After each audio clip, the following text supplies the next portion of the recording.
¿Aguantará Rusia hasta el 20 de enero? Bueno, una cuestión clave en este momento. Veamos lo que nos dice Chozón. Os lo voy a poner completo también. Esto es un tema muy interesante, el de los criptonazis. Dice, sin embargo, lo que hoy es clave es discutir. Bueno, lo de los criptonazis es esta idea, primero, de que muchas estructuras nazis se mantuvieron después de la guerra a través de la CIA, a través de la OTAN, a través de distintas estructuras de Occidente, y la razón clave de esto es que las fuerzas que apoyaban unos y otros eran las mismas. Es decir, las fuerzas fácticas corporativas que estuvieron detrás del nazismo y del fascismo estuvieron también detrás de la OTAN y detrás de la CIA, y por eso se produjo esa clara confluencia organizativa incluso, ¿no? Bien, vamos a ver, nos dice, sin embargo, lo que hoy es clave es discutir lo que va a pasar después del asesinato del teniente general Kirillov en Moscú. ¿Cuál va a ser la respuesta rusa? Yo no creo que se van a contentar con una nueva andanada de misiles a la infraestructura eléctrica esta vez. ¿Tú qué opinas? Bueno, vamos a ver, no vamos a ser adivinos, pero vamos a hablar de probabilidades, ¿no? Vamos a ver, mirando hacia atrás, lo que sí sabemos es que Rusia ha estado aproximadamente 1 año y medio aguantando una provocación tras otra. Una provocación que Occidente, que los países de la OTAN sabían que eran provocaciones. Eran provocaciones, estoy hablando no de respuestas de Ucrania al contexto de guerra, sino de movimientos bélicos de Occidente, sabiendo que eran provocaciones hacia Rusia, eran enfrentamientos directos con Rusia, que el propio Occidente reconocía que lo eran y que decía, por lo tanto, se decían que iban a ser muy prudentes o que no podían hacer un determinado movimiento que luego hacían, etcétera, ¿no? Ha sido 1 año y medio de una constante escalada de provocaciones que han llegado a una situación límite. Bueno, hubo otras actuaciones límite, como el bombardeo en mayo de los alertas de los radares de alerta temprana antinuclear, que en sí mismo es causa de respuesta nuclear, y lo hicieron 3 veces durante el mes de mayo, ¿no? O la entrada de fuerzas de la OTAN en territorio ruso, en la incursión en Kursk, por ejemplo, ¿no? Pero esto ha llegado al límite en los últimos meses, ¿no? Y ha llegado al límite porque estaban todas las advertencias puestas sobre la mesa alrededor del lanzamiento de misiles de largo alcance contra Rusia, y sabiendo que esto suponía, desde el punto de vista de Rusia, la entrada en guerra contra Rusia, así todo se hizo. Se hizo y se ha hecho una vez y otra vez y otra vez. Bueno, y ahora tenemos este atentado contra el teniente general Kirillov, ¿no? Que es, se habla mucho de Ucrania, pero sabemos que Ucrania no realiza estas operaciones solo, sino que detrás están o el MI6 o la CIA, ¿no? O los dos, ¿no? Bien, entonces, si interpretamos lo que ha hecho Rusia hasta ahora con esas provocaciones, ha sido simplemente ganar tiempo. Dentro de lo posible no responder, si no había más remedio que responder, se respondía, pero no de la forma que buscaban esas provocaciones, que estaban buscando esa gran guerra, esa escalada, ese conflicto directo con Rusia. Claro, lo que pasa es que esto ha facilitado que luego esas provocaciones vayan a más y vayan a más y vayan a más, y sobre todo que se hayan disparado a raíz de las elecciones en Estados Unidos, a raíz de la elección de Donald Trump, y ante la perspectiva de la incorporación de Donald Trump a la presidencia a partir del 20 de enero, ¿no?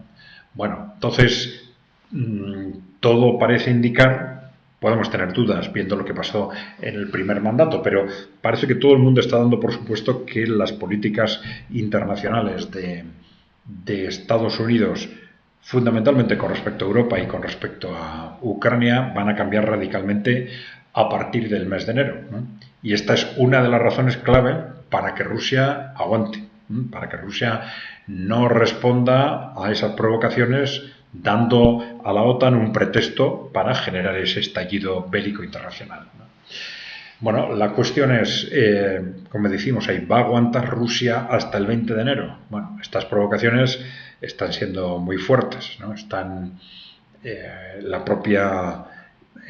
propio estallido en Siria, ¿no? El propio desembarco en Siria, digamos, pero el lanzamiento de misiles de largo alcance contra Rusia de una forma muy directa, este atentado contra un teniente general.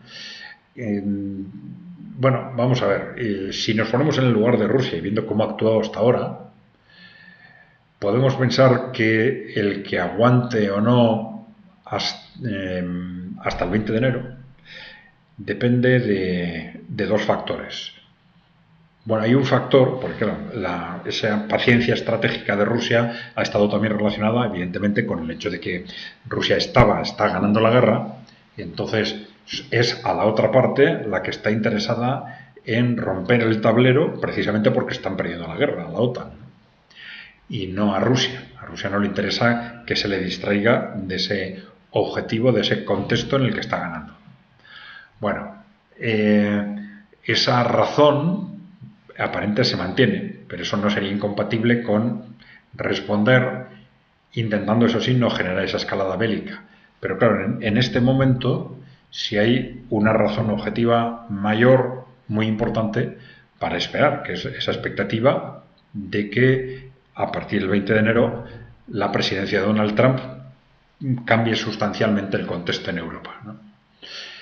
Bien, entonces, ¿y esto es razón suficiente para que Rusia siga aguantando? Bueno, intentarán responder, como han respondido con el Oreshnik, pero responder de tal forma que no generen un pretexto para ese estallido de una gran guerra, ¿no? ¿Esto de qué depende? Sobre todo de en qué medida Rusia confía en que realmente esa nueva presidencia de Donald Trump va a suponer un cambio importante. Parece que sí, parece que eso es así, no solo por parte de Rusia, sino por parte de los interlocutores internacionales en general, ¿no? Bueno, ese es un factor fundamental, ¿no? Ese es un factor fundamental que le va a llevar a Rusia a responder, pero como hizo con el Oreshnik, porque claro, en otro tipo de situaciones el Oreshnik se podría haber lanzado contra Inglaterra, contra Francia o contra Estados Unidos. Ellos rompen la baraja, atacan territorio ruso, pues respondes contra ellos, ¿no? Pero claro, es que eso era lo que ellos probablemente querían. Entonces, bueno, si se mantienen las coordenadas actuales, probablemente a Rusia lo que le interesa es responder, en principio, contra Ucrania. Pero claro, ya sabemos que eso también tiene unas posibilidades limitadas, porque Rusia, la guerra que está llevando contra Ucrania, está limitando constantemente sus movimientos, intentando mínimamente afectar a la población civil. ¿Y por qué? Pues porque su apuesta es reconstituir un tipo nuevo de relación con Ucrania cuando la guerra acabe, o empezar a reconstituirla, ¿no?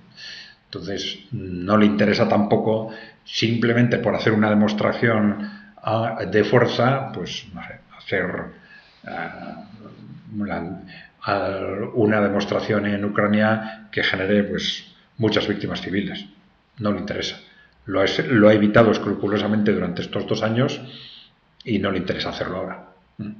Entonces, respuesta sí, intentará responder, pero tendremos que pensar que la respuesta será limitada. Contra Ucrania, no contra un país de la OTAN, para no dar ese pretexto de provocar el estallido de la Gran Guerra, eso hasta el 20 de enero, en principio, ¿no? Y evitando víctimas civiles dentro de lo posible. Hay que pensar que ese va a ser el contexto. Bien, acordaros de darle a la tecla de suscribirse si no estáis suscritos, ya sabéis que es gratuito, y dejarnos preguntas o comentarios. Un saludo.